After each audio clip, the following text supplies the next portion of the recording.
নবনির্বাচিত রাষ্ট্রপতির শপথ গ্রহণ অনুষ্ঠান আজ শুক্রবার সন্ধ্যা 7:30টায় বঙ্গভবনে অনুষ্ঠিত হবে। রাষ্ট্রপতির শপথকে কেন্দ্র করে বঙ্গভবন ও আশপাশের এলাকায় বিশেষ ট্রাফিক ব্যবস্থা নিয়েছে ঢাকা মহানগর পুলিশ ডিএমপি।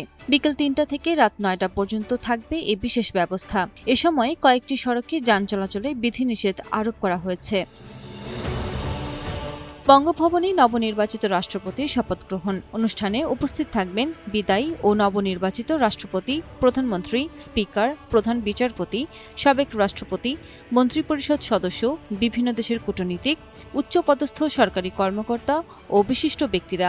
শপথ অনুষ্ঠানে আমন্ত্রিত অতিথিদের যানবাহন নির্বিঘ্নে চলাচল নিশ্চিত করতে বিশেষ ট্রাফিক ব্যবস্থাপনা নিয়েছে ডিএমপি।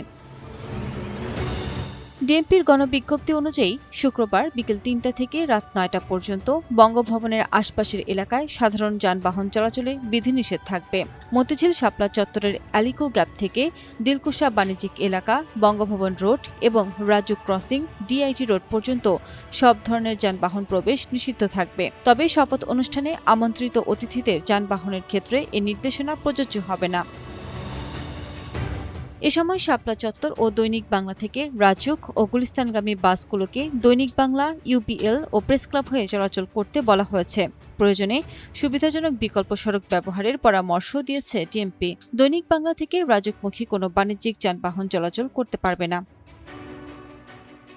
এদিকে হানিফ ফ্লাইওভার থেকে আসা যানবাহনকে 0 পয়েন্ট থেকে ইউটার্ন না করে বামে ফুলবাড়িয়া অথবা ডান দিকে ইউবিএল ক্রসিং হয়ে দৈনিক বাংলা ও শাপলা চত্বরের দিকে যেতে বলা হয়েছে। বিকল্প হিসেবে 0 point, UBL crossing, Nightingale crossing, Fakirapool crossing, Shapla Chattar ও ইত্তেফাক রুট ব্যবহারের নির্দেশনা দেওয়া হয়েছে।